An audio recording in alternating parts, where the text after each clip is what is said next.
Hey there, you made it. Welcome aboard. Oh my gosh, today I have one of the most fascinating guests, Eve Howard. Eve Howard is an enrolled member of the White Earth Band of Ojibwe and a member of the Disclosure community. You may have seen her on other podcasts, like Typical Skeptic. Eve is an Usui Reiki Master and shamanic healer through Rising Spirit Reiki. In 2023, Eve started Prime Declassified podcast on Rumble. I'll put the link in the bio or in the description. Please check it out. Fascinating stuff. You'll love it. Where she focused specifically on UFOs, aliens, conspiracy, the paranormal, and declassified information. This year, Eve started Prime Indigenous, one tribe which focuses more on her indigenous roots and spiritual beliefs. Eve continues her journey as an energy worker and a warrior of light. Welcome, Eve. Hi, Brandy. Thank Thank you you so so much for being here. much. Oh my gosh, Hi. for being here. Yes. I We am have a so glad. And I heard your testimony on Robert's podcast, and I'm just fascinated with the SSP, the secret space programs. And as you may know, my YouTube is just waking up. And so I'm kind of creating content for people that are new to this information. Would you mind telling us a little bit about what the secret space programs even are? well, I know that's um, that's a lot, no, but no, no.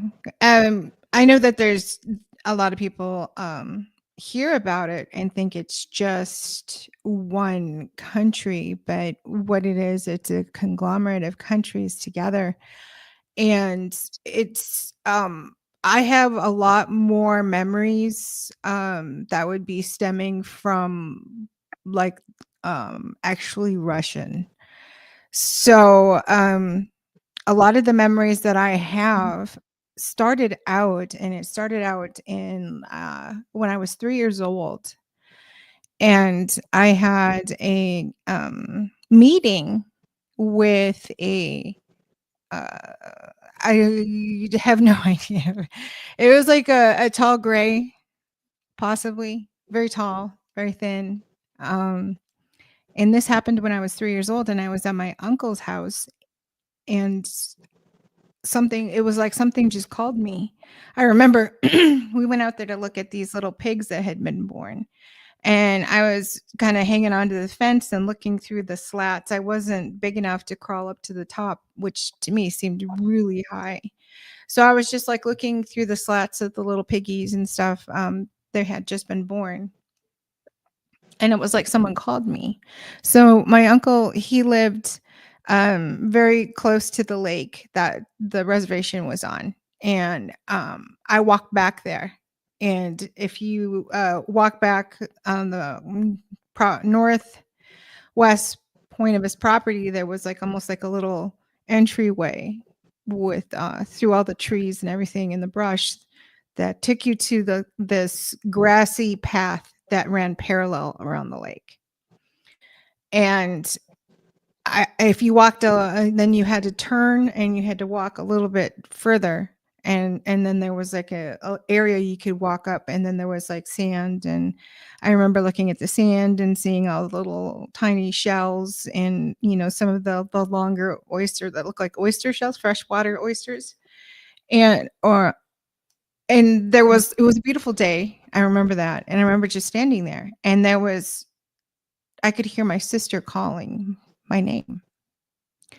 And I looked down that pathway and I could see where the entryway from my uncle's property, and there was nobody there, but I could hear her.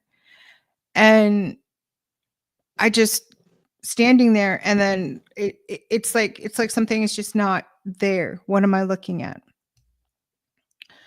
So I guess what it was that my sister had seen something and had drawn this picture. And I think it was like probably just a couple years ago, I went to visit her, and I said, I've heard the story many times from Mom, and I'm wondering if you would tell me what it is because you remember. What did you see? And she explained everything just like I said, and then she said she came out on the path and she could see me standing there. And she's yelling at me, and she's like, "And you're not looking at me." She's like, "I start kinda jogging a little bit to catch up to you. I was scared you were gonna just keep walking onto the beach." And the water was right there. So I was only like 3, and she was like, they didn't want me walking back there because they didn't want, to for me to drown.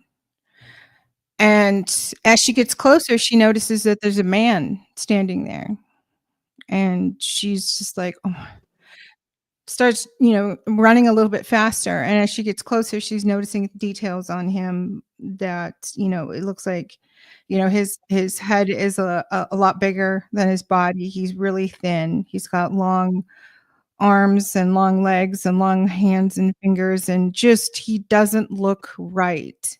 Like, he doesn't have, like, the prominent nose and the ears, and he just has this little mouth, and the mouth is like, he's smiling, and I'm smiling at him, and she's just freaked out, and she's like, in her head, she's thinking, "You're not taking her. You're not taking my baby sister."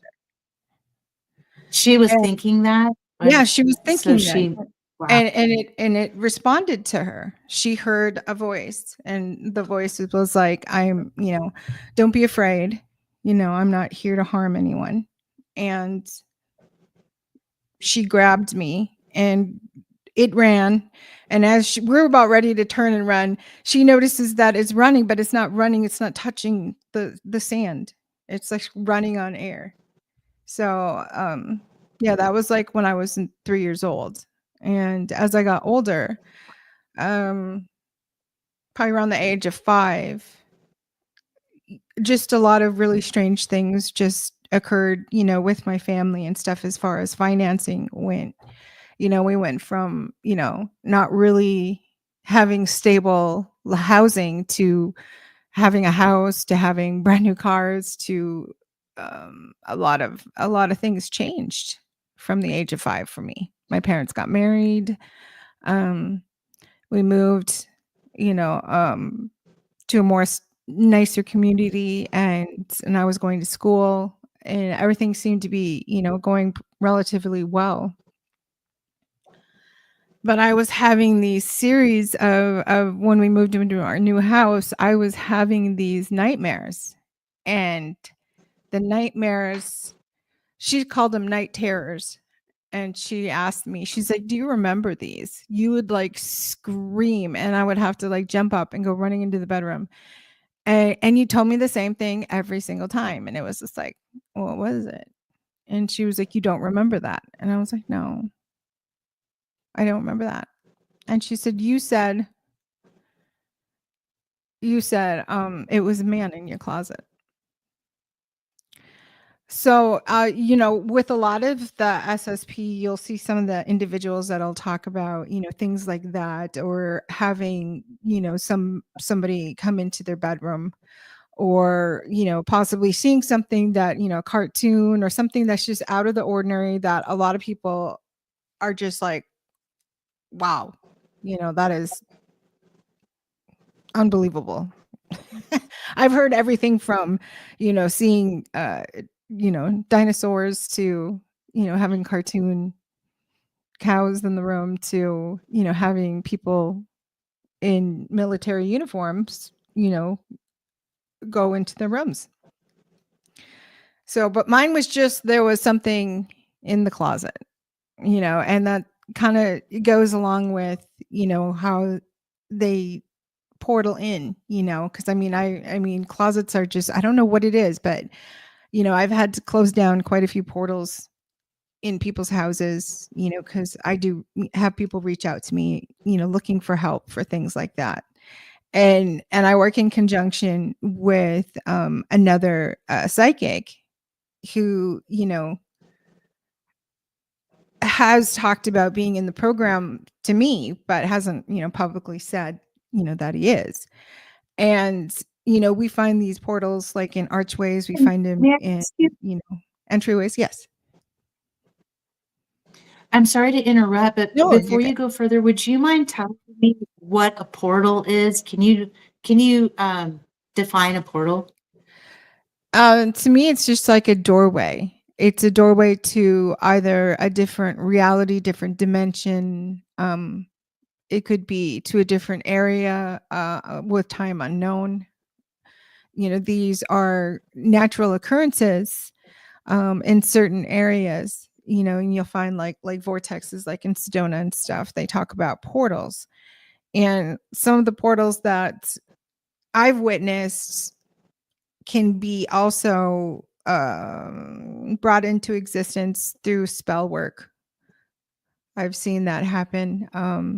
I close them. People ask me, "Do you open?" And I'm like, "I'm pretty sure I can, but why would you want me to?" You know, that's against everything because you know you don't know where you're opening things to. But you know, a lot of that goes into with the Montauk and the Montauk chair and deciding on who's going to be put in those chairs to also figure out where their abilities lie. And I know a lot of people that I remember had abilities that were able to manifest different worlds, like almost like kind of like, and this is actually that kind of goes with it too, like Never Neverland. So it's like building a world, building a portal, or creating a portal in a natural occurring area and being able to go faraway places.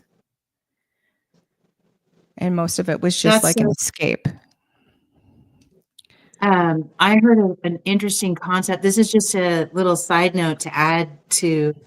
I wish I could remember where I heard this, but I heard something really interesting about the earth elementals and the way that they shift and move through dimensions and or portals. It's a special kind of technology that some nefarious off-world groups are actively seeking.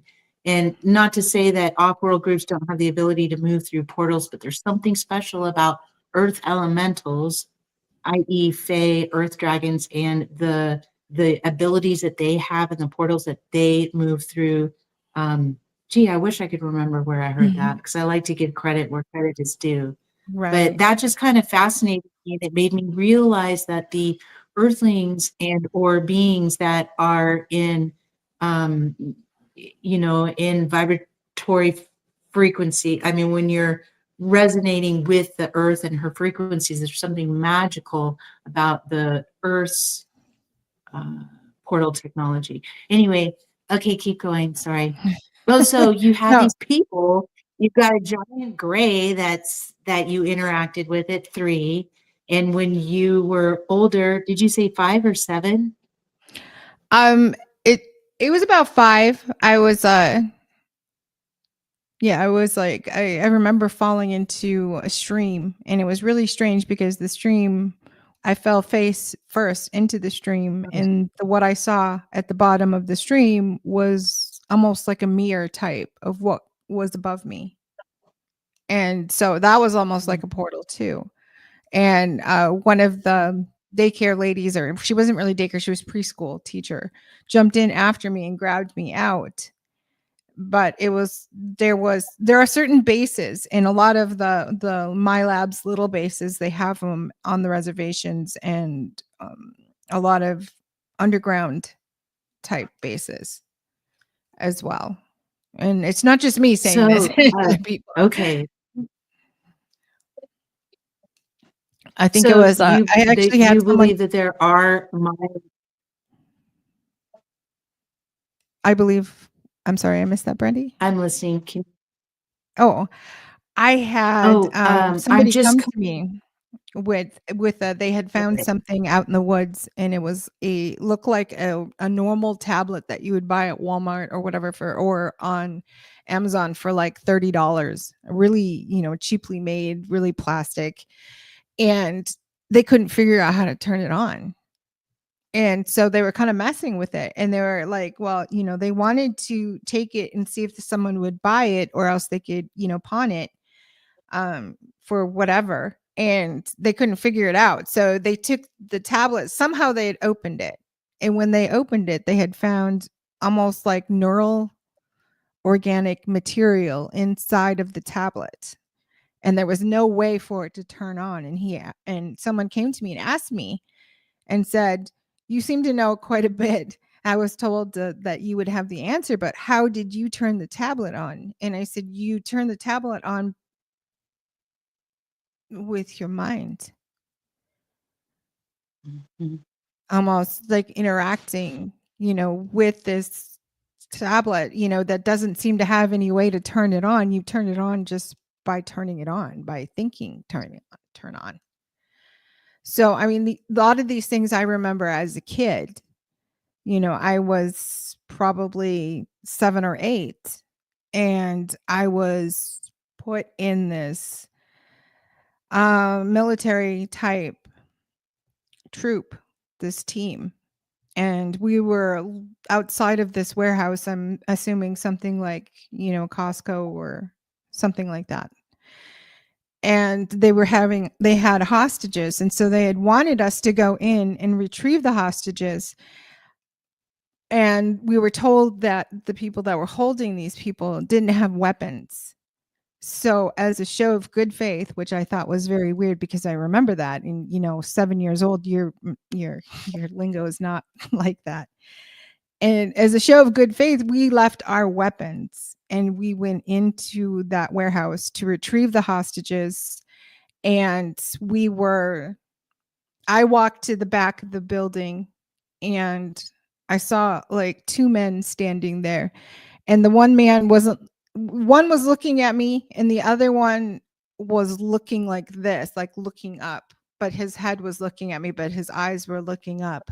And so I turned around, and there was a man standing on one of the shelves at the very end, like an end cap, but very high up. And he had an automatic weapon. And immediately I hear, and I don't know to this day how I heard it, but I'm guessing it was like a comm or something, in my ear. And I heard our CO start to scream, they have, he's like, they have a weapon, gun, they have a weapon, retreat, abort. So we turn around and we start running, and I'm running straight for the outside door, and I can see like the area. It's almost like an asphalt. Could be a parking lot. And we're running out, and as we're running, I hear gunfire. And all of a sudden I feel this sting, like this searing fire pain, like someone had just taken a blowtorch to my back. That's how bad it was. And I fall down, and I'm like on the floor, and I'm in so much pain. And these people pick me up and take me out of there, and I wake up and I'm back in my bedroom. I'm like, granted, I'm like 7 or 8 years old, somewhere around there. I know I'm about 8, maybe 7, maybe 9, I can't remember. And this was just the reason why I remember it was because I was in excruciating pain. I had never been shot before, and to this day I still have never been shot before, but I experienced being shot, and it felt very real enough for me to bring that pain back here in the here and now. And I've never had any injuries to that area, but I've had 4 back surgeries. And they finally put titanium in my spine, on my spine. So I have like 4 titanium screws, and I'm fused there with a titanium rod. And that's in the exact same area where I was shot. Go ahead. Did you, I have 2 questions. When you went on mission, were you in your 7 or 8-year-old body, or were you in an adult body at that time? Do you remember? I was in an older body. I wouldn't say that I was like adult. I would say that I was very young adult, like maybe a late age teenager. Definitely not 8 years old. And I've had different memories of And then different militaries. so I'm sure we're gonna hear more, but I just want to just for the listeners that are just coming upon this information, what I'm hearing is that we're kind of talking about you being taken. There is a technology that exists where you can take one's consciousness, and with that, they can utilize you in your astral body, and I'm sure many other bodies above and beyond your astral body. Your physical body is probably still in the room, but your astral body and etheric bodies are being taken to and maybe put in another avatar or another body where you're engaging in these missions. Is it something like that? It's exactly like that. In fact, there's a patent that they have where they have soul transference, and they are able to Oh, move there's a pattern? it via almost like a computer chip. And then they Oh implant, my gosh. and they can put it inside of a clone. And I've done, I can't remember Mhm. what episode it was, but it was like a episode where I did on, a lot of people just talk about, Montauk, and there's more places than that. There was one in California, out in Death Mhm. Valley, and there's a base there, and that's coming to Mhm. light now, and it's China Lake base. It's a naval base, and they found a Mhm. bunch of hybrid human.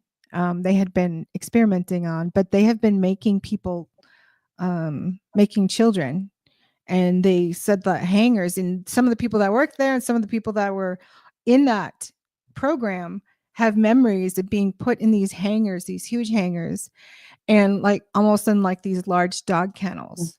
And all of these dog kennels are like electrified,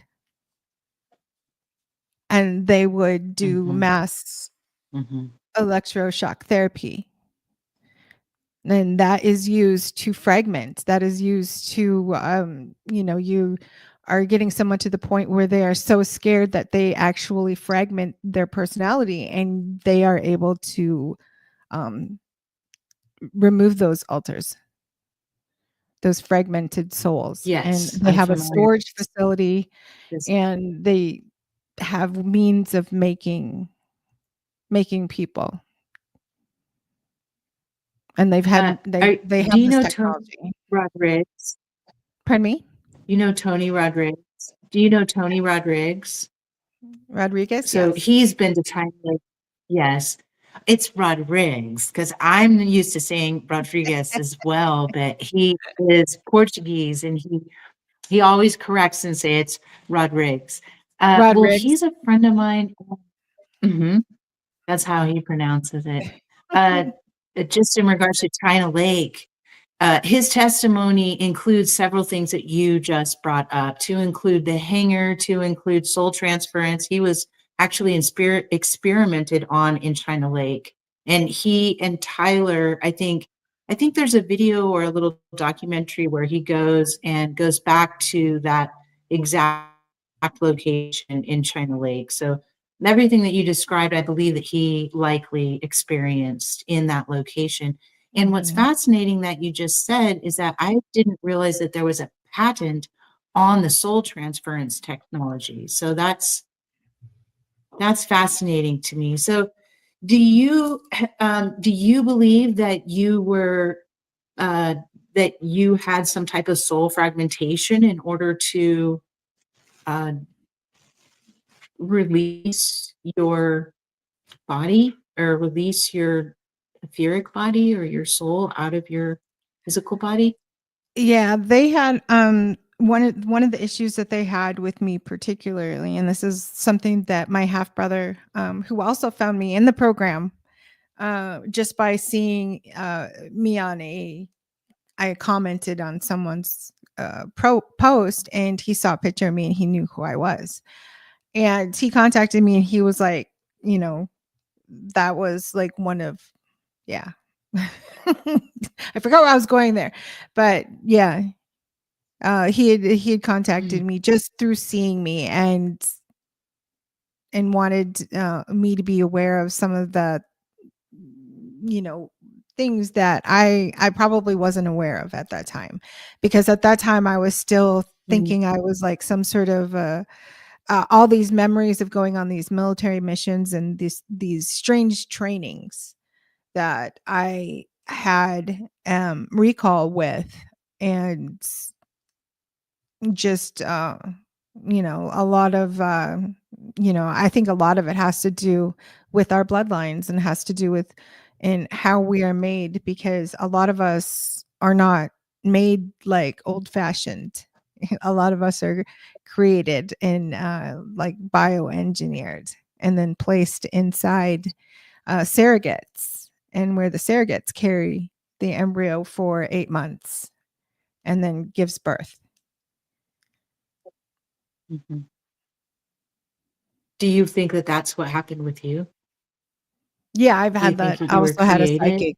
Yeah, I've had a psychic come in and validate everything that I truly felt of what I was, Mhm, what I was here and why I was here and why I have these memories. Um, I wouldn't say that I have like a direct timeline, because we're not really allowed to bring, they do a lot of mind wiping.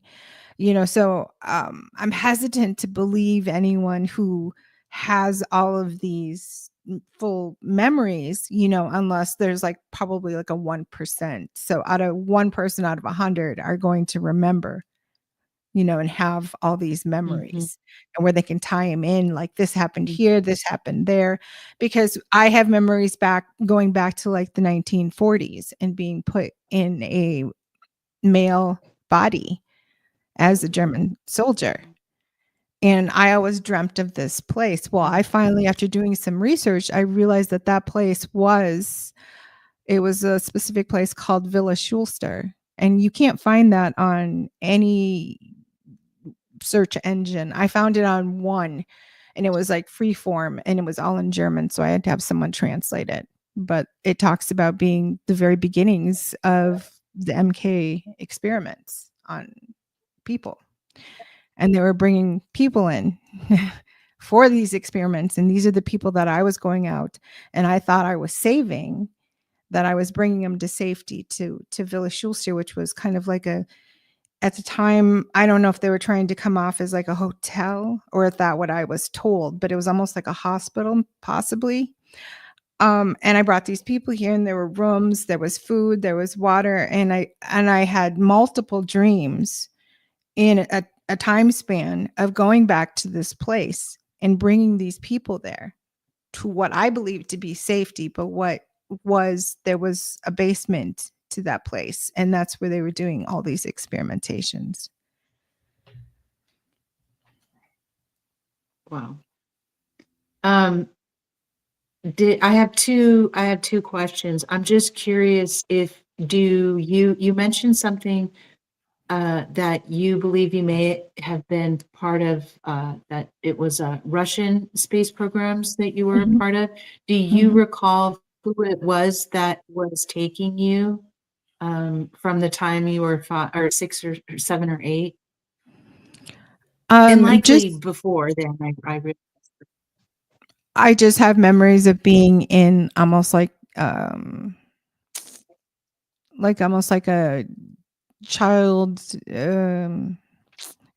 holding place, almost like trying to come off as an orphanage, but it really wasn't.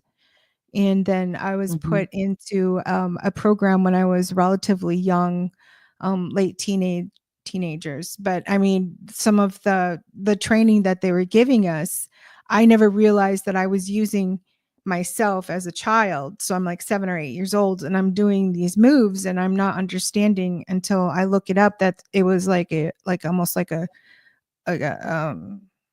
specific martial art that I was performing, and I've never been taught any martial arts. oh, wow. Um, my other question is, when did, as an adult, when did recall begin? When did you start putting all of this together and start having these memories? I would say that I didn't. I would say that I was one of the very few, or maybe there's more out there, where was more. I was scared of the abilities that I had as a child. I was terrified of them. I had the abilities to like move things with my mind just by thinking it, to be able to talk with people.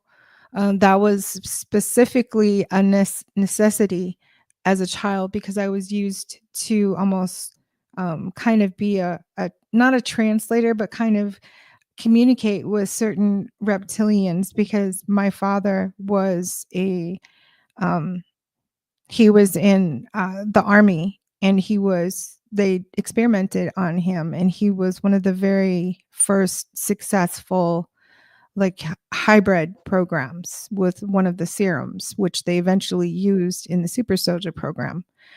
um but they didn't want to experiment on their own people on their own, so they used a lot of individuals like Native Americans and African Americans in these programs.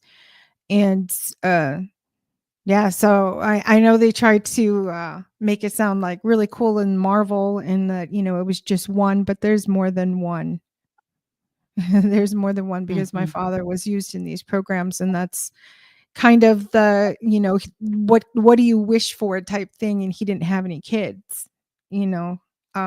So he was granted a boy and a girl, and which was me and my brother.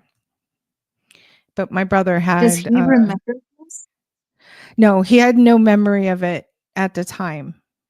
Like, they were just like, Mhm. what, they were asking everybody, what is your one wish? What do you wish? And my dad was like, I'd like to have kids. And they're like, well, what, a boy and a girl would be perfect. I mean, they come off and they ask things so offhand, you're not quite sure, and then when it happens, you don't put the two and two together, you know.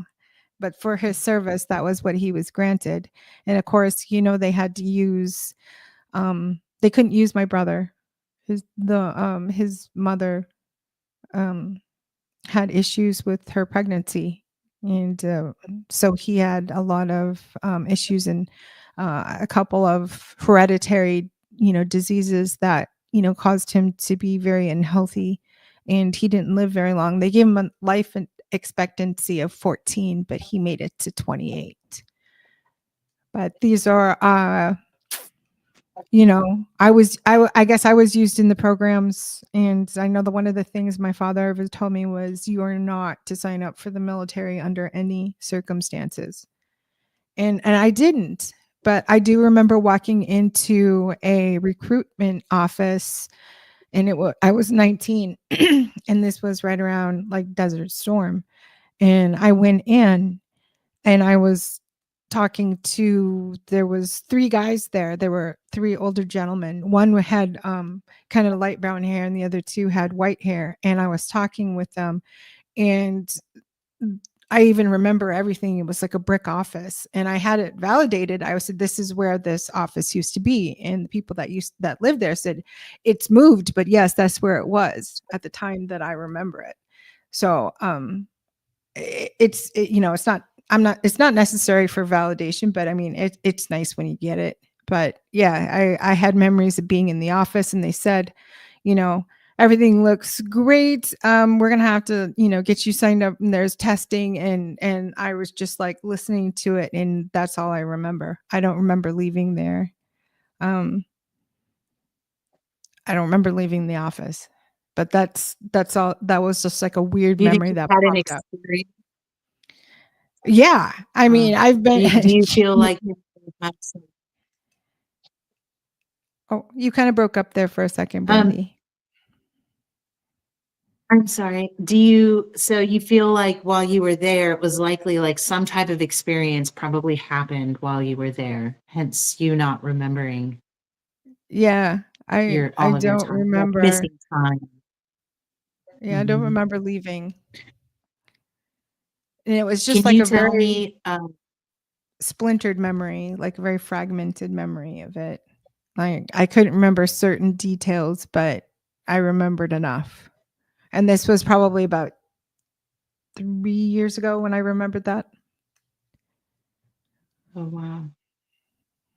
So So what did catalyze your reflection and your remembrance of these experiences? I have memory of one of them was I was just it was like, I had gone to sleep and you are, your body needs rest. Your physical, your sleep, your body needs rest. But the subconscious doesn't need the rest so that, the subconscious leaves and travels at night. And like one of like my memories, was I was in this very unusual house, and I was like, "Oh, there's like a mirror at the end of the hallway." And I was like, I'm gonna go check my hair, just being like a girly girl. I'm gonna check my hair. So I went over there and I looked in the mirror, and it was kind of smaller, so I had to lean down and look into it. And as I looked into it, this woman looked back at me, and she was very pale, and she had, I thought at the time, like gray hair, but it was almost like silver. It was like white, like platinum silver, like just pure white. And her skin was so light that it almost matched like the hair. And I'm looking at her, and she's got like these bright blue eyes, like they're so vivid in her face. And, and she's just this definitely not what I'm used to looking in the mirror. And I look at her, and the one thing that I get from her is that, she's tired. She's exhausted. I see like bags underneath her eyes, and smudges of purple, where she's like tired, and that's always my memory of this person. But I mean, I've had memories of, looking down and not seeing the correct genitals, so I mean, they put you in different bodies, sometimes. Mm-hmm. Mm-hmm. Um, sorry. What are your thoughts on, you mentioned Myra on reservations. Mhm. What are your thoughts on the boarding schools? I always thought that they were doing something far more than, Oh, yeah, well, I'll tell you my theories later. But I think they're do you think recruiting like the boarding stations. school? Yeah, Yes, they're yes, recruiting yes. stations for a lot of these programs. Um, a lot of people think it's just like the Super Soldier program, but these are different programs, masquerading underneath one name, and it's definitely not the SSP. It's called something totally Mhm, different. But mhm, I have in the last probably 5 years, I've had different alters introduce themselves to me in the astral, and I wake up and I have like this notebook next to me on the bed, and I wake up and I found out that I wrote down a name, and I have memories of what this person looked like, and it's when you recognize your own energy, it's like looking in a mirror. It doesn't matter what physically they look like. You recognize that energy. And so, they always talk about alter egos, but these are alter fragments, soul fragments that have their own personality. I have one that is completely and utterly a sociopath, a psychopath. She doesn't have feelings, and there's just it's all of us, I mean, it's like pieces of our soul, and then they just take this little piece and they stick it, you know in that android, and it comes to life, or they stick it in that clone body and it comes to life, and these things can also just perform on their own, but they're very basic, bodies and stuff. I've had like memories of looking at my arm and having like the skin peeled back, and I'm looking at like what looks like these like I guess like I can't think of the word, but they're almost like these really light filaments with like these blinking lights that are not, you think you open your arm up, you think you're going to see like bone and muscle, and you're going to be mhm, bleeding. No, I had it peeled down. I was looking at it. It was, these very almost strange lights that these see-through tubes like filaments, and there were lights going through 'em. And I've also had memories of having like green skin, like looking down and seeing my arms and seeing them green, and just really things that are just not normal. um and also, thinking back on being 3 and not remembering those particular beings. And I think it was like 2020, I had a situation where I was going to bed, and I was sleeping upside down on the bed. And I was told not to do this, and no one ever really explained why, but I've had some really bad experiences, so I'm guessing it has something to do with that. But I was I just kind of something woke me up. My eyes were still closed, and it was like I had sleep paralysis, but I had my eyes closed, but I could see with my third eye because I can see in the dark. And I mean, a lot of it is just like tones of gray. It's not like I can see color. Um, and I saw this what looked like an alien. It was, bipedal. It was kind of like almost like a gray, but it was like a to me, I think in my mind, I was thinking he was brown, but he looked, gray because it was, dark. And I was just like, what the heck is that? And he heard me. He heard me enough to like move away because he was kind of, and we had this attached, my daughter's bedroom, my bedroom. There was a bathroom in between there, like a Jack and Jill bathroom. And he was in there, and I saw him, and he heard me. He knew that I was awake and that I saw him. And he kind of squished back a little bit to hide behind the door. And I'm like, I still see you. And all of a sudden there was like another movement. And I looked through my bedroom door that goes out into the dining room, and there's another one. And I'm like, now I see another one, and he does the same thing. He moves back. Like, they're just in my room. And it was like, they weren't there to harm me. I didn't feel, I wasn't scared or frightened or anything like that. But, I mean, that was like the first time that I'd actually seen them on my Do you think own. that was a different species than what you experienced when you were 3? Yeah, some of them Were they don't different feel like real. species? Some of them feel like they're half robot, you know, and then like kind of organic robots. Some of them do. They're like helpers because they have a hard time getting through some sort of like energy. So they vibrate. So if you're ever like laying there and you feel like you're being taken and you're vibrating, I mean, that's me. I get like this weird vibration in my head and then my ears, and then I feel it all over my body, and then I feel myself being lifted, and I'm still like vibrating. But you have to get through physical objects. You have to get through the wall or the ceiling, or the roof, so you have to vibrate to get through that, because you can't have physical matter try to get through actual physical matter. It's that, I don't know. That's just what I'm thinking. I'm definitely not a science major at all. So, that's where I struggle with trying to find the words, but I understand what I'm trying to say, but Have you had any benevolent experiences through your through these secret space programs? Do you feel I know that I don't know, was there anything that you feel that happened to you in a positive way? And if so, was it the same under the same umbrella of the secret space programs, or were there other benevolent beings off world? I think it was like right after what I think it's one of my altars, but for some reason we all share this same ability, but it's like flying.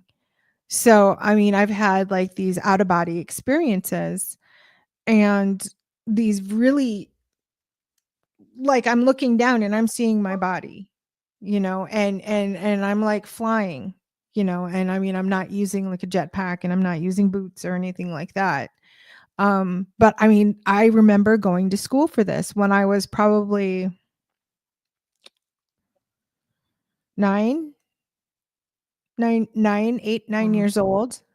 Um, I remember it was like a specific school, and the waters, we had to learn to fly over water because, I mean, it was less damaging, if you just landed in the ocean, and that's what it was. It was the ocean, and it wasn't the Pacific Ocean, it was the Atlantic. So I'm thinking it was somewhere up on the eastern seaboard, quite possibly even Canada.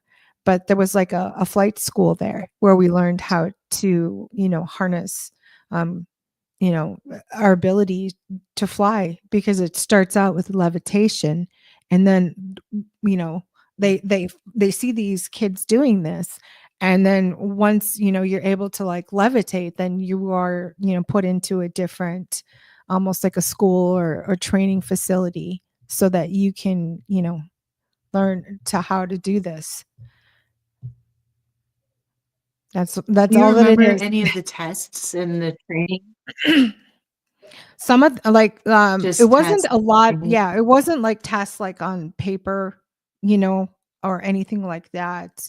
I mean, I was attending school during the day, but this was at night when I would go to sleep. Then I would have to go to these schools, and a lot of that was like set up um through like different, like almost like games. They wanted us to feel like we weren't, you know, being trained for anything, that we were just playing games. So I mean, one of the Mhm. different games that we would play would be almost like King of the Mountain, and it was like on a flagpole, and there was this wooden, I don't think it was really a seat. It was more like a piece of board, and it had, it had a handle.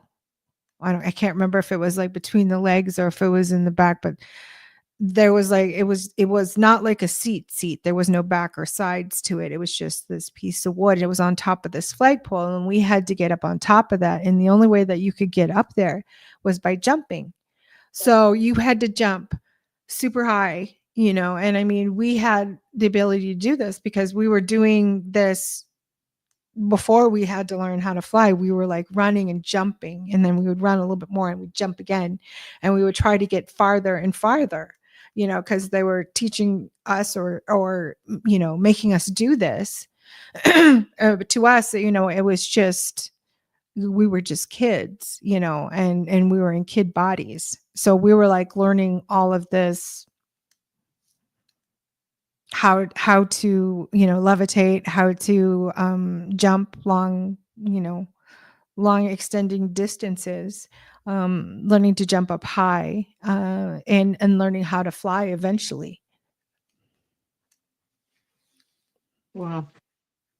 And did you have any of the classic like eye drops in your eye? Did you go to a public school? Yeah, I went to a public school, but it was like really strange because I was brought there after it felt to me like I was spending a lot of time with my own people. And then I was brought out to this school in Colorado, which was about 60, 70, miles away from the base in Colorado. And it was like ranked, it was a public school, but it was ranked like 12th in the nation, and it was between three big huge cities north of Denver. That was Loveland, Fort Collins, and Greeley. There, that school was situated right there, and we just, to me, it was like almost like Mutant High, because everybody seemed like they all had gifts or something. Whether it was, being a clairvoyant, or a clairaudient. It was, they had gifts, and it was like it had a lot of money. I remember that we had like separate buildings, and like one of the ways that I think we were taken from the school was through the swimming pool, because there was like something to do with one of the drains, and that was like somebody that I went to school with too also said, I asked them, I was like, so how did you feel about the swimming pool? Just be honest, tell me how you felt about it. What were your feelings when you walked in there? Because I couldn't be in that place. I could not be in there. I have an issue with water. Like I can get into water, I can go hang out in the pool or whatever, but I cannot have water like thrown on my face. Because that was like a lot of some of the things that they did to us. And they made us like really, I don't like being burned, I don't like being electrocuted, and I don't like being drowned, because they would do put us through all of this, almost like borderline torture. And a lot of that was So to do you friends. think,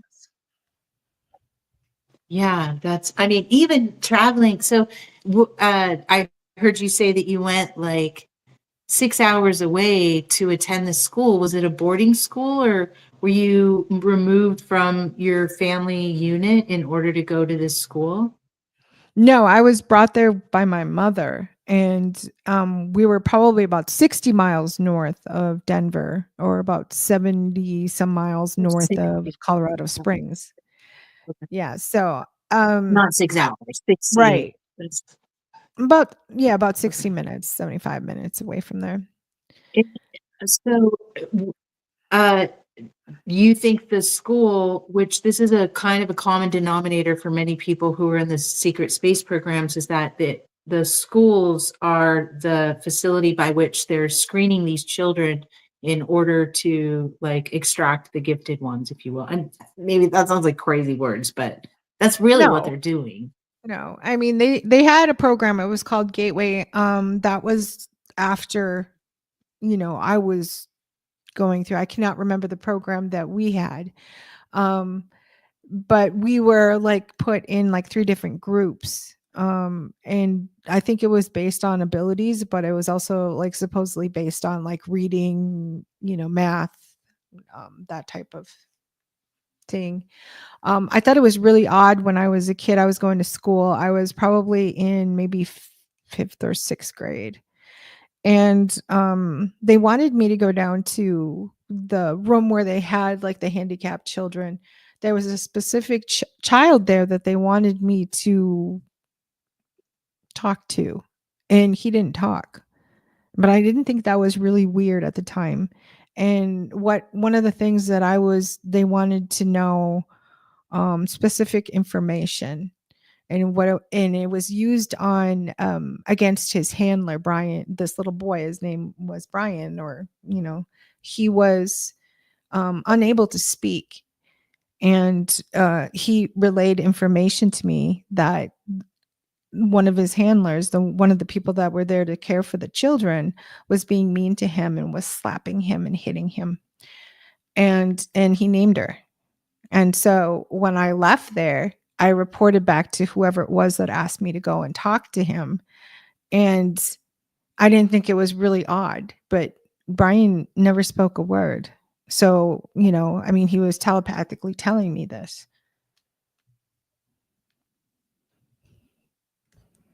Wow. Okay. I'm just processing, and I'm going to try to nutshell your experience so far. So you were a part of these programs, and likely that the school that you went to were training you for these programs. Were you taken at nighttime?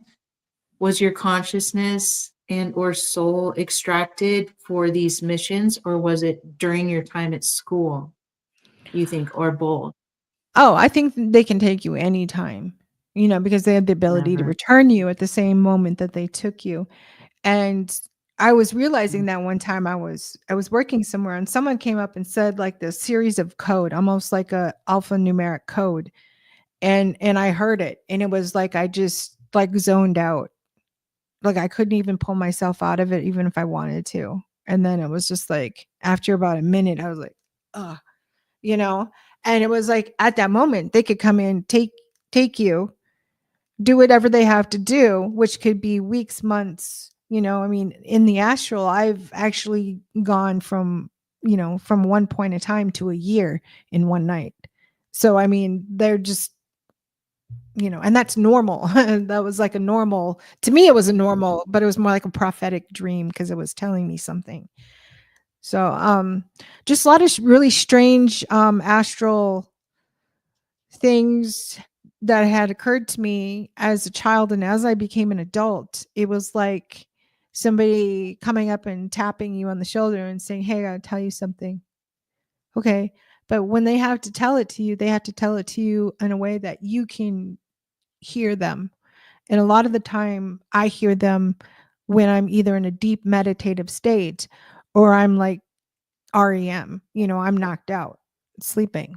Mhm. And I get this and I get like, I have this information coming in, excuse me. And I'll just either go meditate or I'll go take a nap. And I come up with the information every single time and what they're telling me. I mean, I remember when I was brought, this was probably about 3 years ago. And I was brought by this car there was no driver in the car. It was like a totally, you know, magic car, I guess, because it was going on its own, but it was taking me inside this huge cave. And inside this huge cave, as soon as we went in the cave, it was telling me some sort of system was saying, this is the cave of the seven sisters. And so we go into this huge cave that is the size of like a really big football stadium for like the NFL. And there are 7 entrances into this cave. And next to every entrance, there are 2 spires, and on each spire is a torch. So there's 14 spires, 14 torches, and 7 cave entrances. And the only thing that I can think of is, well, what lives in a cave?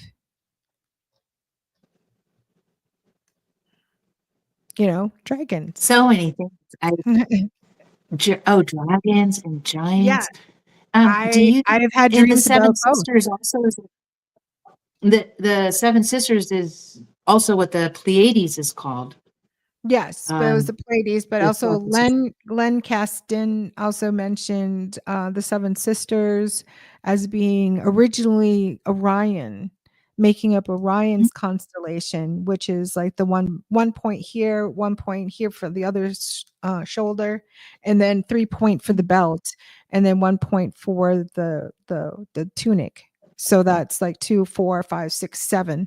So that's 7 stars that make up the Orion constellation. Now it's associated with the Pleiades, but a long time ago, I think that they used it for Orion for some reason. But Wow, yeah, that's interesting.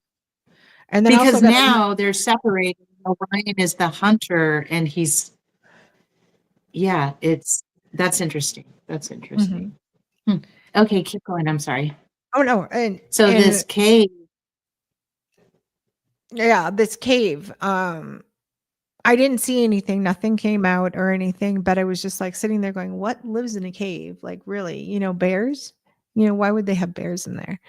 But the seven sisters were like, to me, were like dragons. So, yeah, that was like the point.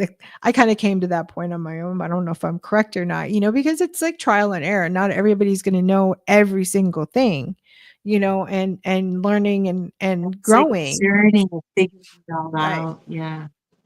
And there was like another thing too. I was like, I went into meditation. I got this. I was like, I have to get this information. And I went into meditation. I took like a very light nap. And when I came out, I had brought back information. I was told, and this is what I remember, they told me, you'll recognize us when you see us because our ship is shaped like a beehive. And I was like, Oh okay, my God. okay, I that's love amazing. that So, visual. I mean, I get, like, certain Wow. information. Um, I think it was last summer. Gosh, it'll be, like, already about a year ago, and I was, like, outside, and all of a sudden, this beautiful crystalline, like, symbol. It was almost like a logo, but it was like a symbol, and I'm looking at it, and it is so gorgeous, like, crystalline lines and everything. All of a sudden, this thing pops out of the middle of it. And I'm looking at it and I wanted to draw it, but I didn't have any pen or paper. I was just outside, enjoying the sunlight. And I see this, and this thing pops out. It's like a bird, and it starts to like flap its wings. And as it's flapping its wings, I realize that this is a phoenix. It's either a phoenix or it's got to be a thunderbird, but I'm pretty sure it's a phoenix because the face was a little bit different than a thunderbird. But they're related. So the phoenix bird and the thunderbird are related. And underneath this bird that was flying was this indigenous face, and you could see like this, like it was a profile, so you saw like the darker skin, like the nose, and I didn't look at it, I just was like, it was there. But you're seeing something so beautiful and so amazing and glorious that you just totally forget about everything else, and I was just kind of seeing it out of the corner of my eye, and it was like a profile of an indigenous face, and it had the dark hair, and it had braids, and then there was like a feather too that was on the side here. It was like almost like a red medallion. Um, and I was just like, oh my gosh, I starting to see visions, it was beautiful, and I've had probably in the last 5 years, 4 years, I've had different beings come and visit me. And they visit me when I'm awake, like right before I go to bed, as I'm laying there. So I mean, I've had the first time that I saw up in the sky, because it was kind of cloudy that day, there was like the northern lights. And one of the beautiful things, the indigenous people, especially my people, Ojibwe, they believe that the northern lights are their ancestors. And when the northern lights come out is the only time that they can come and talk to you and tell you things. Otherwise, they're not allowed to do that. So anyway, like I just saw it in the sky. I was like, that is so cool. And then I was going to bed and I keep seeing lights in my room. And I'm like, okay, this is so weird. So I'm laying there and I could see like there was a blanket and I could see like this light. There's no light source in my room because I have it totally blacked out. Um Light wakes me up, so I have to like keep it really dark. I have like it blacked out totally in my room. And I didn't have my phone on me. My phone was across the room. And I can see this light and it's like shining on the blanket in front of me. And I'm just like, where is it coming from? And I'm like trying to look, and I realize that it's coming from me. And there's like this light Oh like my right here where I couldn't see it. Was the one place I probably couldn't see it unless it was in my back, but it was like shining right here in my in oh my my my God. chest. That brings tears and I've got chills right now. That is awesome. And I'm like, okay, am I seeing this? So I pull my roommate in and I'm like, okay, just sit here and just breathe and just relax and tell me when you see anything. And so my roommate was like, I'm like seeing these lights, like these shimmering lights. He's like, but they're like blurry. When I look at them, they're almost like blurry. He's like, but when I look kind of away a little bit, I see them. And I was like, that's exactly what I'm seeing too. Because I have this, I don't know, I have this ability where if anybody's near me, they can see what I see. Like you have to be in Mm. that specific area around me so that you can see like whatever spirit that I'm seeing, or demon or anything like that. If I see it, you're gonna see it. So like my roommate admitted to seeing these lights in the room, and they were almost like kind of shimmering, and they were like changing shape, and they were like this, but almost like the northern lights, but it was in my bedroom. It was like the most beautiful thing I'd ever seen, and I didn't feel like scared or anything. I just felt so honored, that they chose me to come and, show up and show themselves to me. That meant a lot to me, and then last I did like this soul integration where I tried to integrate all my fragments of my soul. And they said about 24 to 48 hours, but it was closer to like 72 hours. But the last couple So of nights. can you just, I'm sorry, but before you talk Mhm, about that, can you explain like, so if you've been through these experiences, it's likely that your soul has been fragmented in some way so that they can use multiple aspects of you. And mhm, then part of the journey back to healing and is reintegrating those soul fragments yes. into back into one and in your heart, or however it is, whatever words one uses to reunite all these pieces of your soul. Is that the experience that you're talking about right now? Yes. Like bringing it all back in? Okay. Right. Yeah. Sorry, I just wanted to simplify and No. clarify No, that. you're fine. You're fine. Yeah, and it was about 72 hours for me, and I mean, I was, like, extremely tired, like, abnormally tired, um, and I mean, I was thirsty, like, I could not get enough to drink, like, I had cups of water, I had all kinds I had tea, I had everything, I was like, I could not get enough to drink, I don't know what is wrong with me. But, yeah, so I had integrated these altars and or these soul fragments, and I was at night when I was laying there, I was going to go to sleep, and I kept seeing like these they were about marble size, like the shooter marbles. They were these beautiful lights, like different colors. And I was like, what are these now? What's visiting me at night? But I didn't feel anything bad about them either.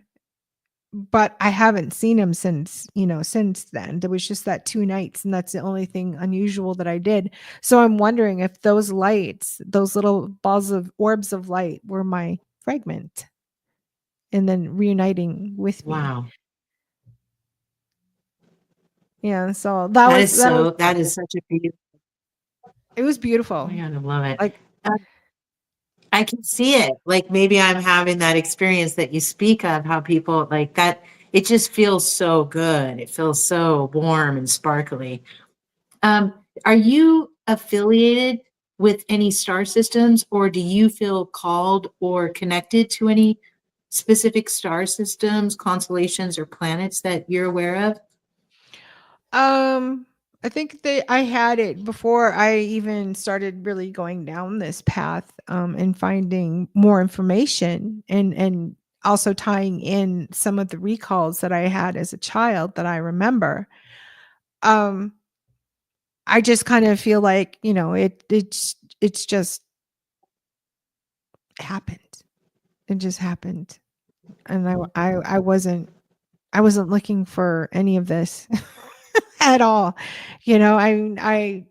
I always had like these really strange memories and very vivid, almost recall groundhog type dreams where I would wake up, something would happen, and boof, I'd be right back into my bed. But what happened previously felt so real, like real, where I was like traumatized. Mm, So I mean, a lot of that mhm. whole PTSD and trauma from being a kid. I don't have full recall. I probably have about 90 to 95% of memories, and I have no way to like piece these together. It's like someone put 100 puzzles together and dumped 10% of it out and is expecting me to be able to put a puzzle together with the pieces that I have. It's really hard, because they have the ability to go back in time, because I have been back in time. I have been back in like the 1940s.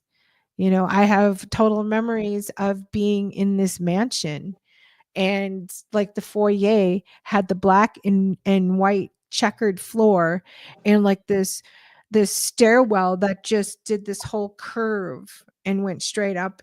And I don't have memories of what's up there, but I do remember being in the attic, and I do remember being in the cellar. So and a lot of the stairwells were like these, I think they call them like servant stairwells. So Mhm, whatever house I mhm. was in was very, very, very,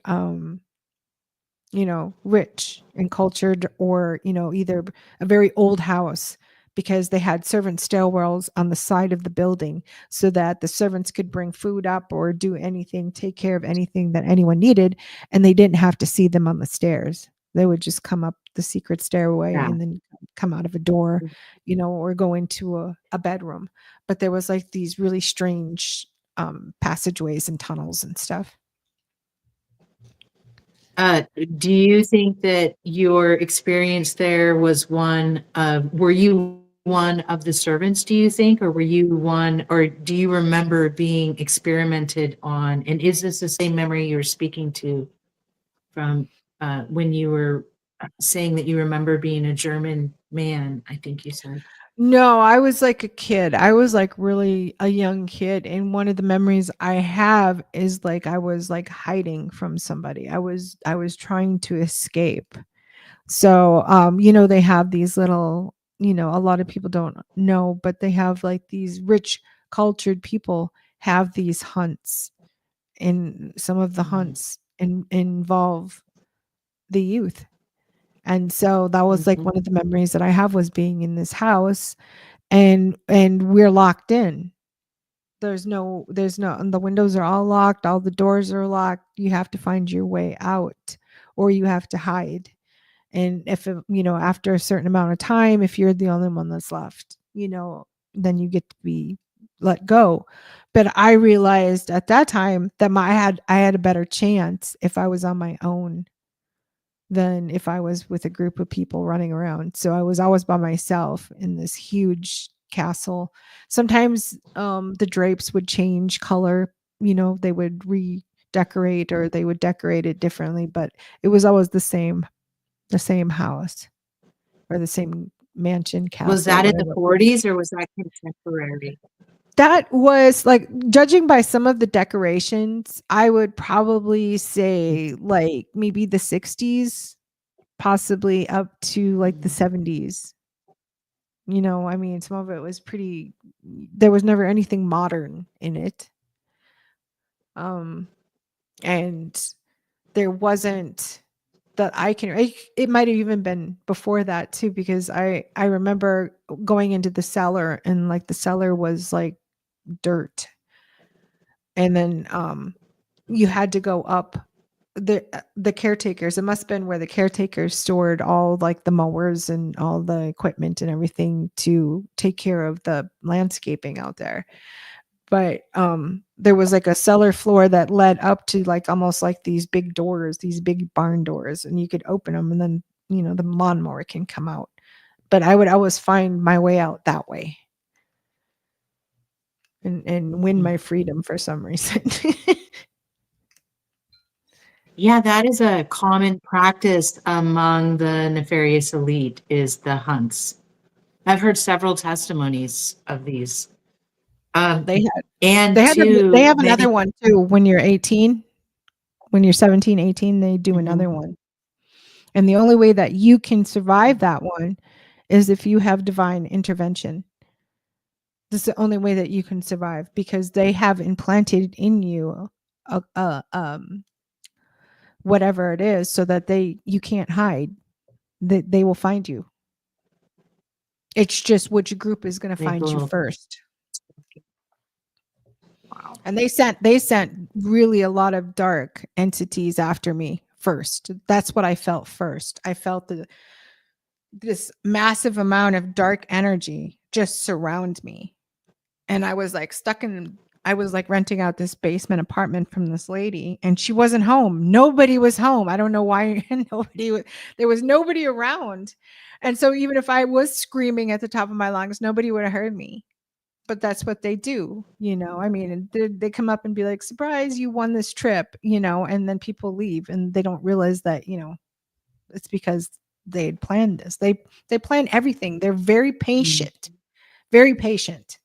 and they can Mhm. put like these plans into years, and hold on to them and go through them. So, we have to make sure that we understand our enemy, because they are our enemy. You know, I think I started disconnecting and not consenting and cutting cords to a lot of these programs and trying to remove myself from them. And I have unbelievably a strange amount. I don't have a whole lot of altars. Like a lot of people, they said that they can have like a couple thousand. I have like 60 plus. I think it's between 60 and 120 only. Mhm. I heard an interesting concept, and it's my belief, like once we're tied into the divine, like they have no power. And but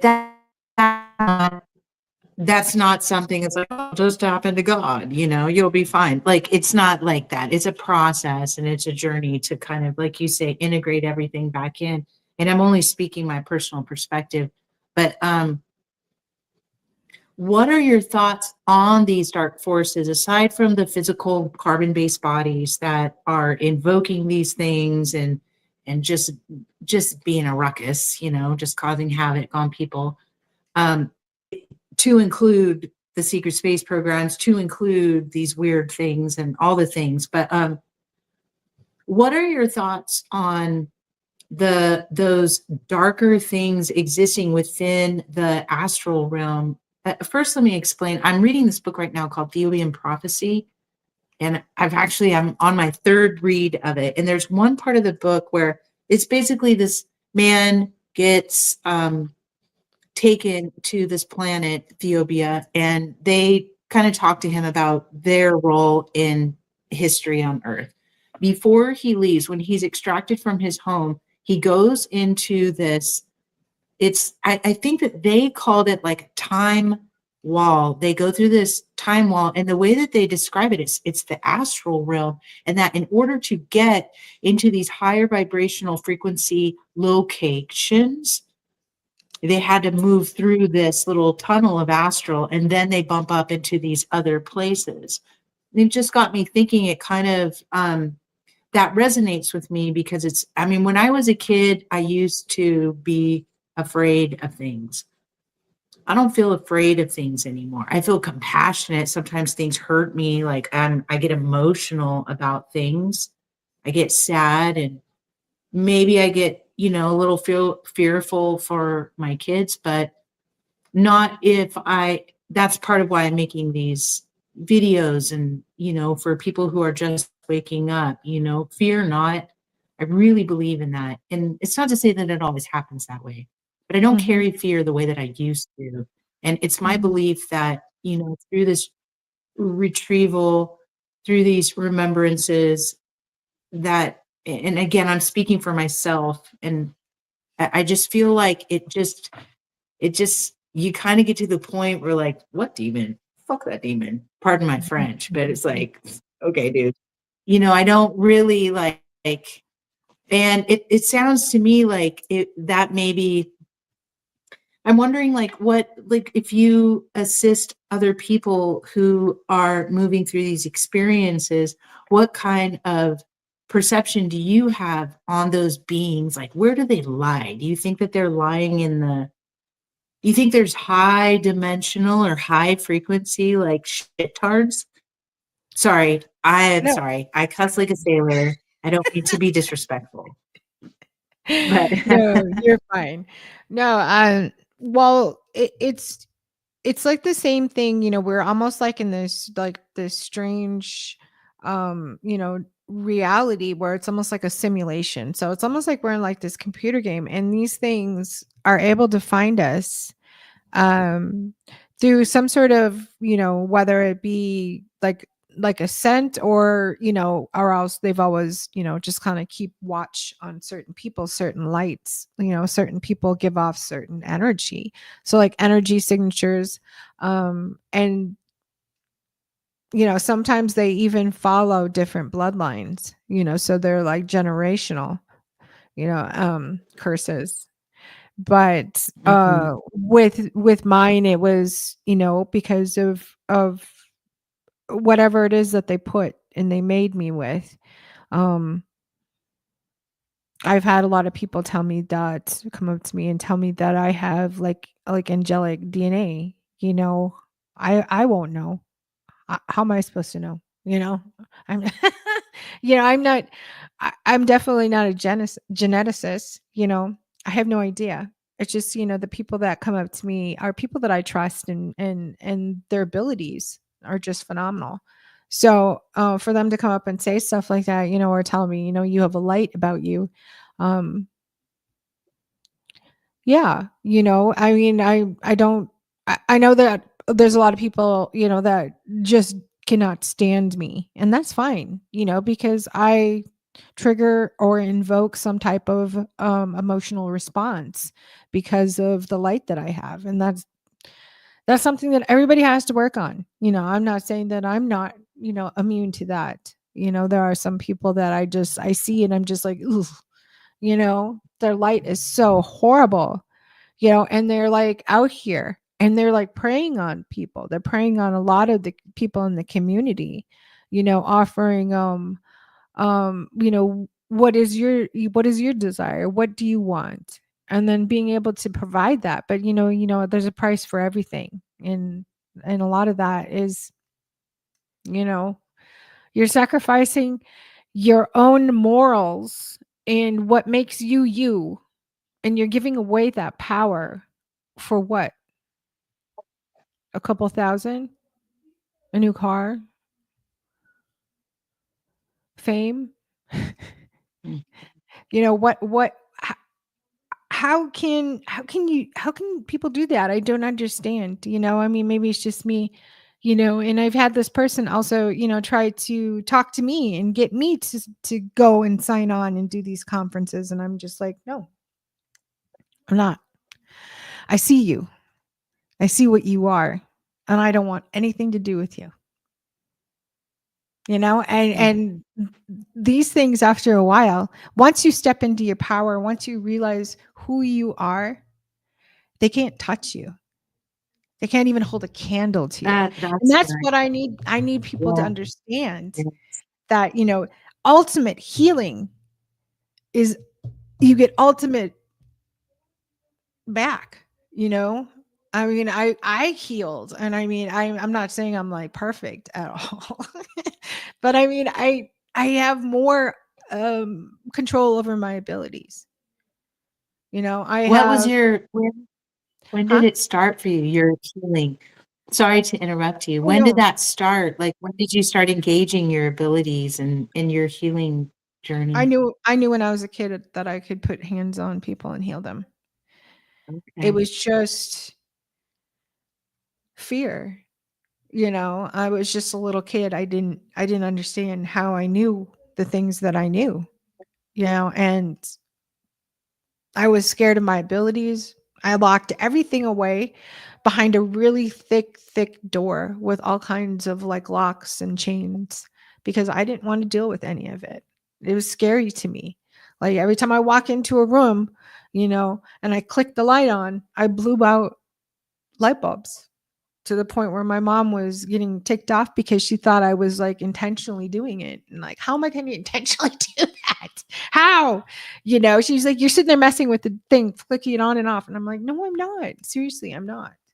You know, it just happens. Things happen. I remember talking to somebody once about my abilities, and they were like, well, what kind of abilities do you have? And we were just getting into their living room, just about ready to sit down, and I looked over at his TV, and the TV turned on, and it scared him so bad. And he was like, did you do that? Did you have my remote? And I was like, your remote is on the coffee table over there. I was like, I don't know how to turn your TV on, so I can't go over. And you saw me. I didn't touch it. He was like, is that what you do? And I was like, yes, that's what I do. I remember I was cooking and I was burning something. I think I was making bison sliders, and I was taking care of like the I think it was sweet potato fries, and they were stuck on the pan, and I was so mad at myself, and everything is burning because I'm trying to do this, and it got smoky, and I was like, I need to turn that fan on, and all of a sudden the fan just turned on, and nobody was touching it, and my kid's like, oh, she's like, I was just going to come in here and turn the fan on, but the fan's already on. And I was like, yeah, it just turned on by itself. I was so freaked out. And all I did was just think about it. I should turn the fan on, and it turned on. And it was recognizing when it was time to turn it off. It was recognizing that it was off, and I was hitting off, and it was like basically saying, I am off. Why are you hitting me? I just kept hitting that button. I finally had to go and unplug it, and Wow. that kind of stuff has been happening to me my whole life. And like hearing people, I'm clairaudient, but I'm also I can hear when people talk in their heads and say something, and sometimes I hear it and I'm just like, did you just say this? And they're like, yeah, I was worried about you, and I was like, I heard you. I can hear when people call me. It's really weird. I don't know. I have all these strange abilities. And like everybody, you know, because people are just like, oh, well, you know, don't we all have these abilities? You know, we all have Mhm. these abilities. So don't, you know, don't even try to bring your haterade at me, because, you know, we all have these abilities, not just me, but I have unlimited amount of abilities. Unlimited. I'm learning new ones. Mhm. I also learned a new one. This is cool. As being an empath, I can hold on to a memory if I wrap an emotion around it. So I've brought over from like the astral and traveling around. I remember walking into this office and there was like this man in white hair. And I walk into the office and I remember there was like two people, one person that was, you know, in the community, and another person.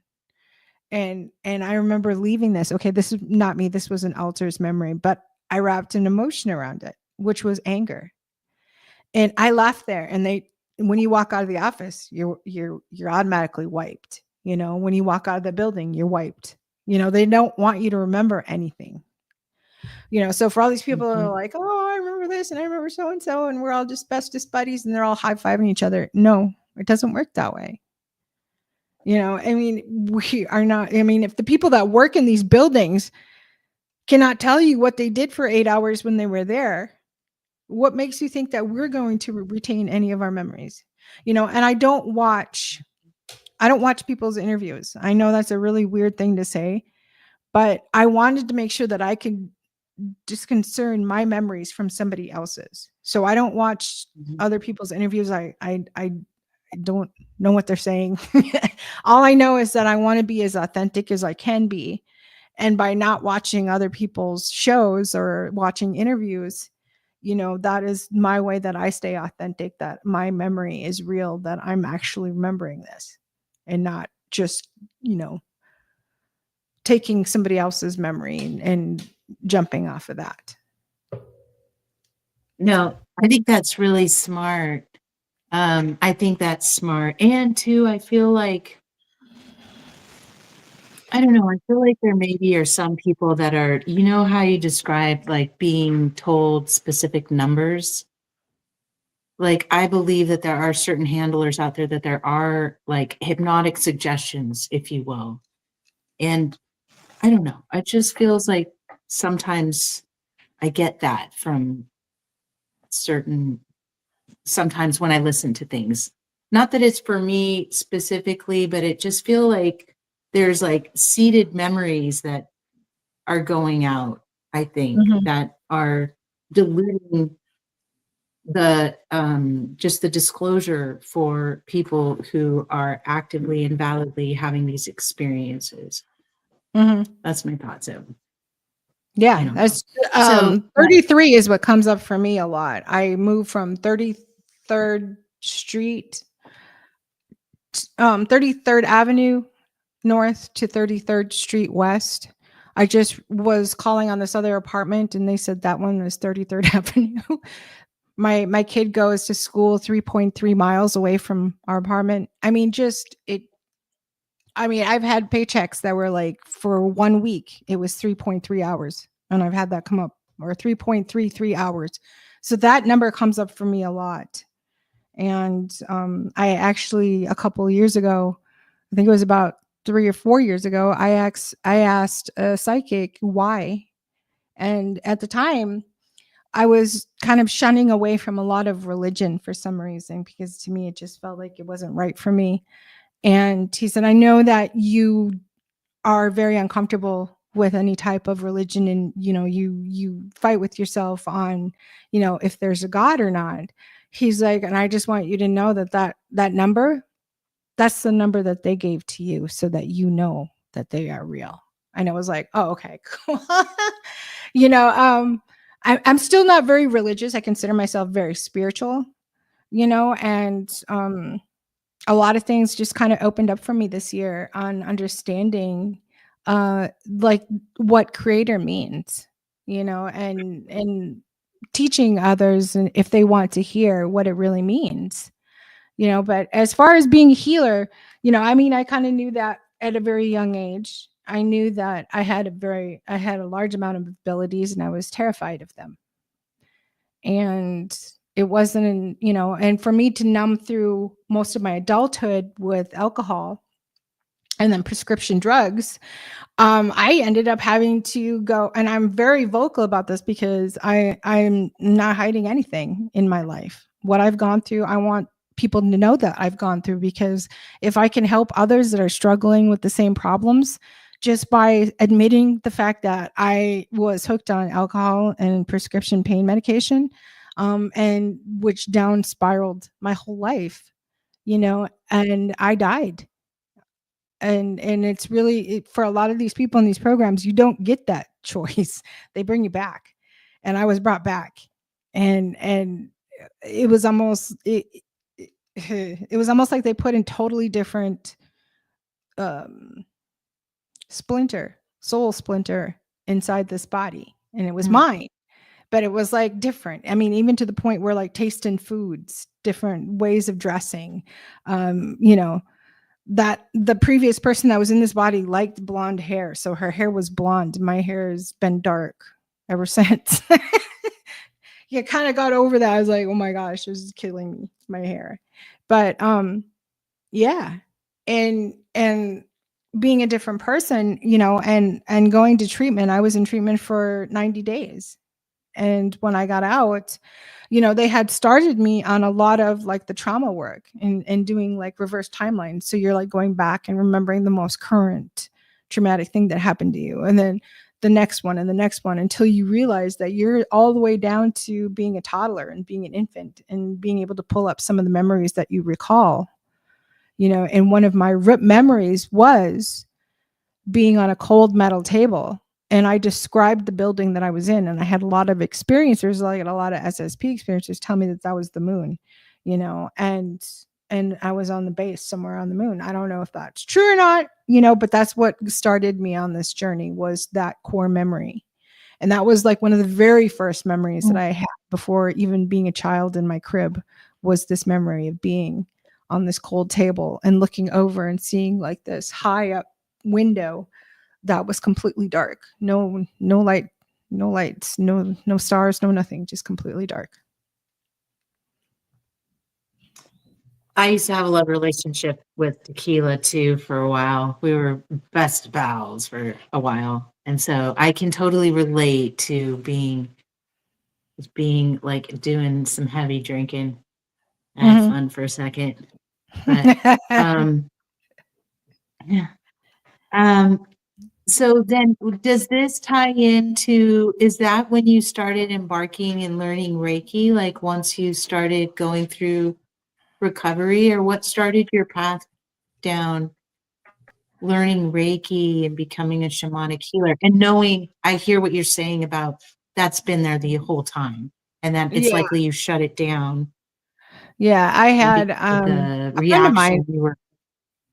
I had a friend of mine. I had left a very toxic relationship where I was like actually staying in a woman's shelter, like a battered woman's shelter.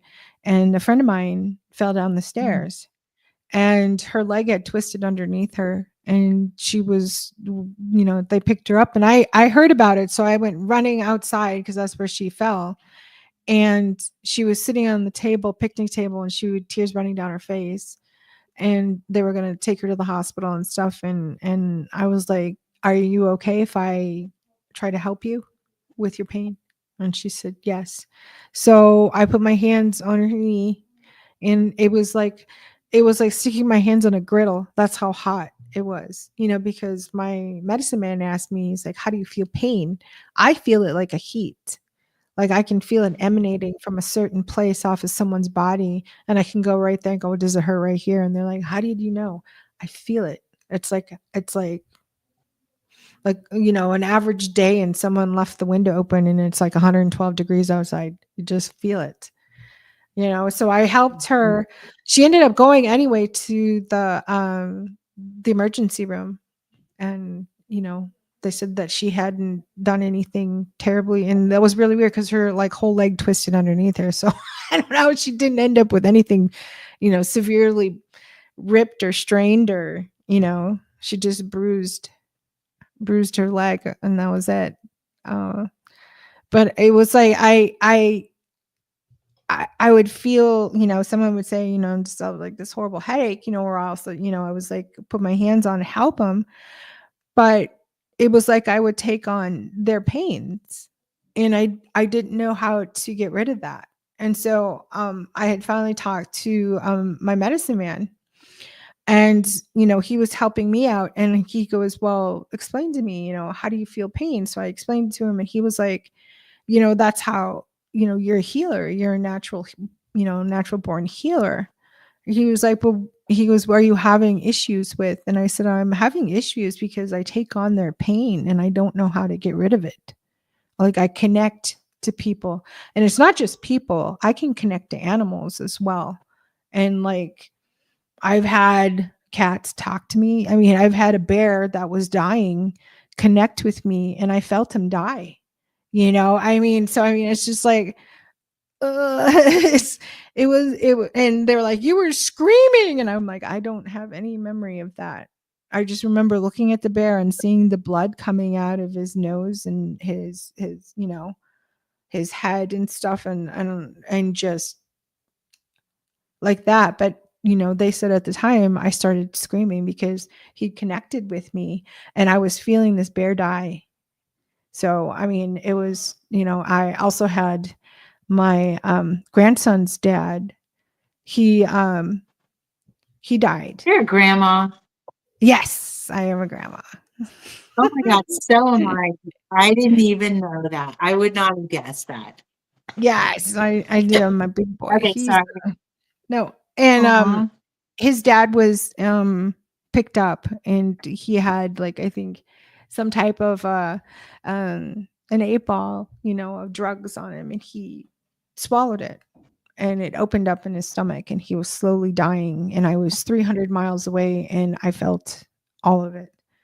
Like, all of a sudden my heart started to speed up, and I was like, what the heck is going on? And I was like, okay, I just started sweating bullets. Like somebody was pouring like a,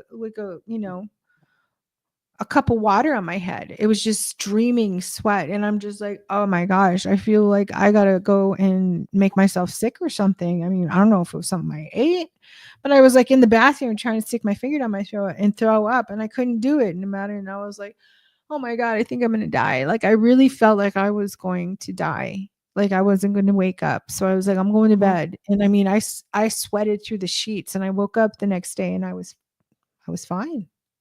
And I was like, okay, that was unusual. But when I asked for a ride to my mother's house, and when I walked in there, I finally got a signal on my phone, and um, um, that's when I found out that he had passed away. So I, like, literally, I went through everything that he went through, and I talked to my daughter about it, and she was like, "Mom, that's exactly what he went through. Like, that's exactly everything that he went through. He was trying to throw up, and he couldn't throw up, and he was just walking around. And I was like, I couldn't sit down. I had to get up, walk around. I was sweating bullets. And she's like, that's exactly what happened. So, I mean, I felt him, pass away.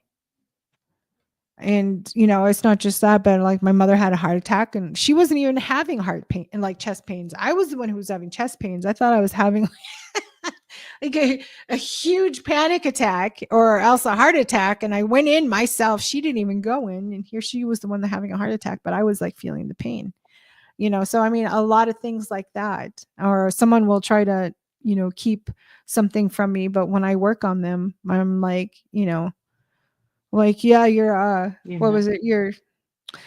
Your Achilles tendon. I was like, it on the left-hand side, I was like, is like torn. And they're like, I didn't tell you which side it was on. I was like, well, that's the side that came up for me.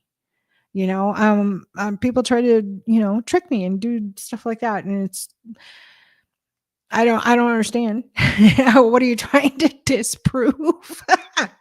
That I'm not who I say I am. Okay.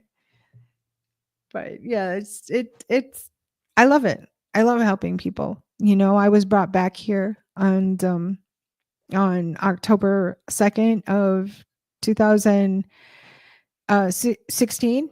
I was brought back, and I knew that I'm supposed to not only heal the earth, but I'm supposed to heal everybody else and help others.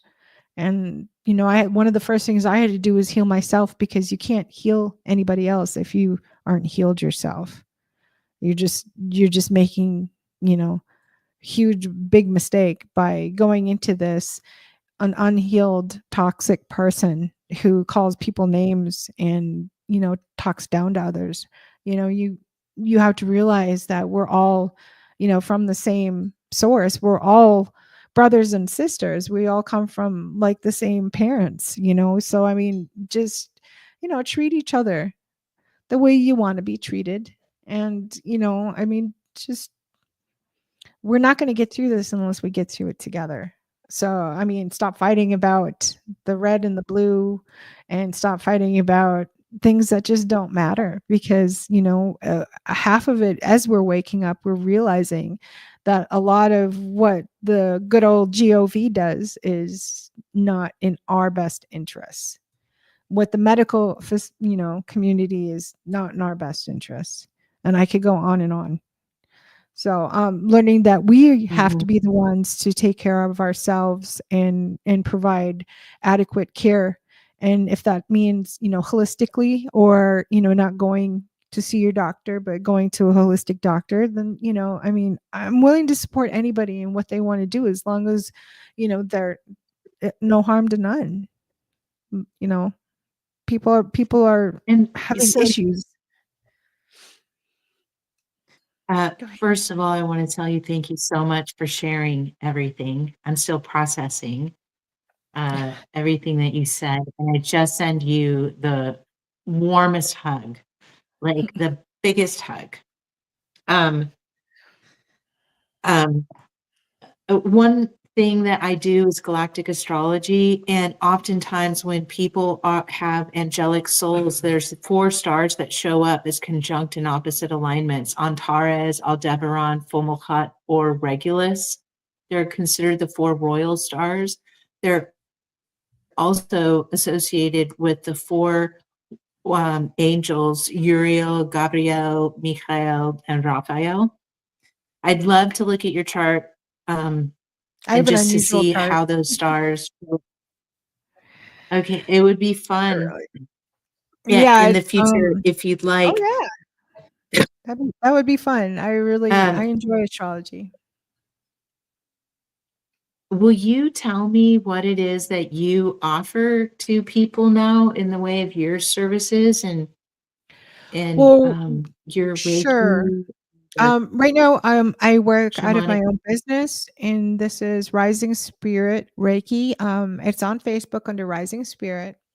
They were not wanting me to put Reiki on it for some reason. I was like, "Oh, everybody else can have, the last name of Starseed, but I can't have Reiki." So, I'm also on Instagram as Rising Spirit Reiki. I have a TikTok. Um, but I just work out from people like sending me messages. So you can message me off of Facebook, off Rising Spirit, or off of my Eve Howard. I get people that reach out to me on Instagram, and that is Evie Schmeevy. But it's just better to just look up Rising Spirit Reiki, because Evie Schmeevy is really hard to remember. Um, I'll and find and include this in the description as well. I am a Usui Reiki Master, so I am as high up as I can go. When I did my master initiation, I had Dr. Hayashi. His spirit was there, and he showed up as a blue being, and he stepped into the body of my Reiki master, and then he called me family. So I feel very honored that he showed up there. But he was one of the founding fathers. There's Dr. Suru, Dr. Hayashi, and Madame Takata, and they were the ones who originally came up with the healing of the Reiki. And actually, Yeshua ben Yosef was also an ascended master, and which would mean he was also a hands-on healer as well. So that was amazing to me, because I always felt like I, kind of a lot of my life was very parallel to his, and to his mother's life. Um, But I also have been starting to do a lot more shamanic healing. So I work with spirit animals and healing and figuring out where, I find your spirit animals and we work together to like bring you healing and also to keep working on you, So usually if they come in with the shamanic healing, um, you know, I usually don't see those people back for a while because it packs a punch. So I offer that services as well. I'm right now also certifying for a life coach, which I'm going to work with people for shadow work and trauma work to help them. And then I'm also doing hypnotherapy and integrating altars, which I had to go through myself, but a lot of the healing, because we are entering a specific point in time with the earth's energy that is not going to allow us to get past a certain point without understanding what our traumas are and where it lies. We're going to get triggered a lot, and people are going to be like, I'm constantly getting triggered by this. Well, that's like, basically the universe like kicking you in the shin going, hey, wake up. It's time to heal on this, so you have to, you're at a point where you have to. And it's hard because nobody tells you how to heal and do shadow work. Nobody does. But, here I am. I'm trying to get certified. I want to be able to help others to be able to do this, to be able to tap into their authentic selves, to be able to step into their power, to be able to become these unstoppable, unlimited badasses, because that's what we all are. And there's no point in fighting because we're all the same, all the same. Yes. And, we're getting to that Yes. point in time where that has to be put into words and be like, we're exactly the same. There's no point in fighting, Yeah. and there are people You that are mentioned artists. There are something people about that, some what's that? when you mentioned earlier about like some people don't like you. I just wanted to reflect on that a little bit. Oftentimes, these beautiful, vibrant souls, we're just reflecting back to others that which they need to heal in themselves. And that feels really uncomfortable for them. And so that's how sometimes I think when that happens, we're just reflections of each other. And if we're uncomfortable, it's likely there's healing there to do. And it's probably it's your light, shining back upon them what they need to look at. And that applies for me too. Like, not that I'm Mhm. shining around, but I have I certain think you're people that trigger shiny. me. I, it's the light. No, but I'm kidding. But I recognize that in myself when there's certain people and I'm like, oh, they just trigger me. They get me, I just feel bucky, with certain people.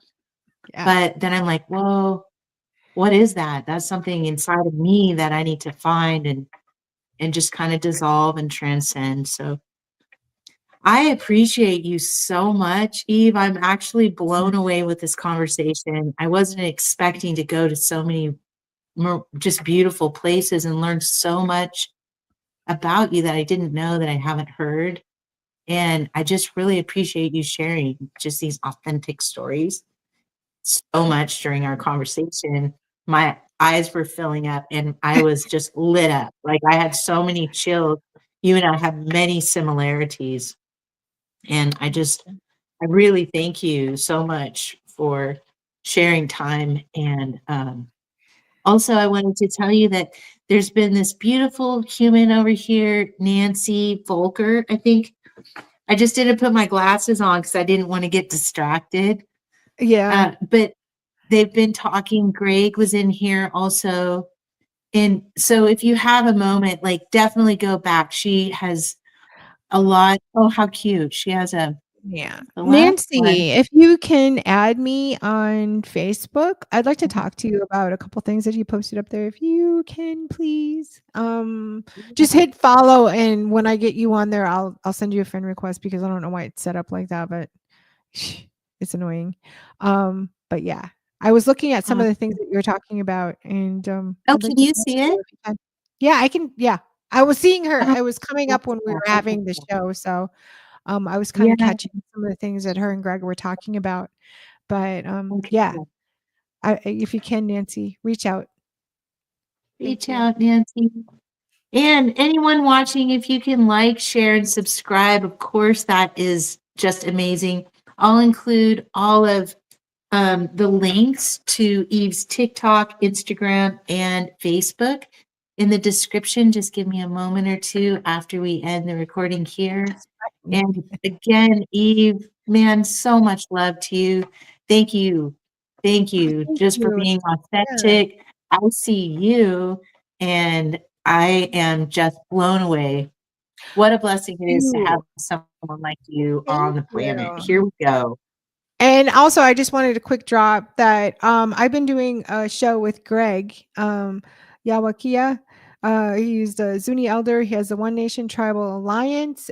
We've been doing One Nation, One Tribe, like a tribal talk, like native talk between two elders. And that is usually on Wednesdays. I think we agreed finally to just track down one day. So it'll be on Wednesdays.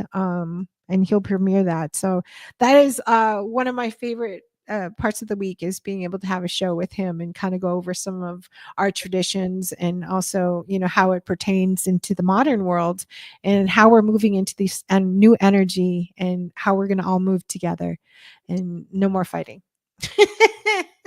I love that. I'm laughing. You guys are awesome. I love the stories you share. So definitely check that out. It's really sweet. I love Greg.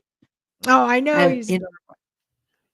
He's amazing. And what a beautiful, gosh, we're all just blessed. Here we go. I know. Just descended on earth.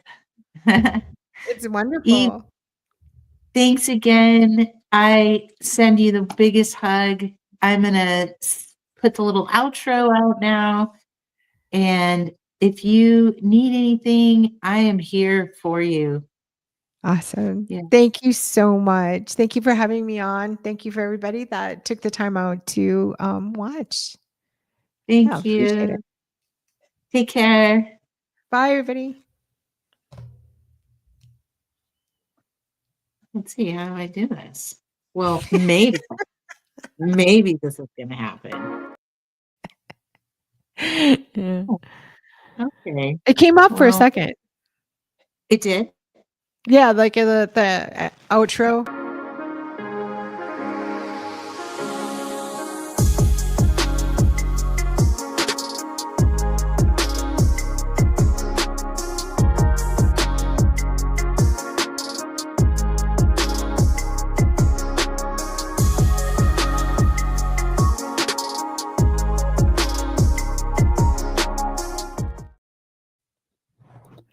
There we go. And I hit that button, cool. And I'm supposed to like get an account so I can stream this to my audience. So I'll have to get an account, I guess.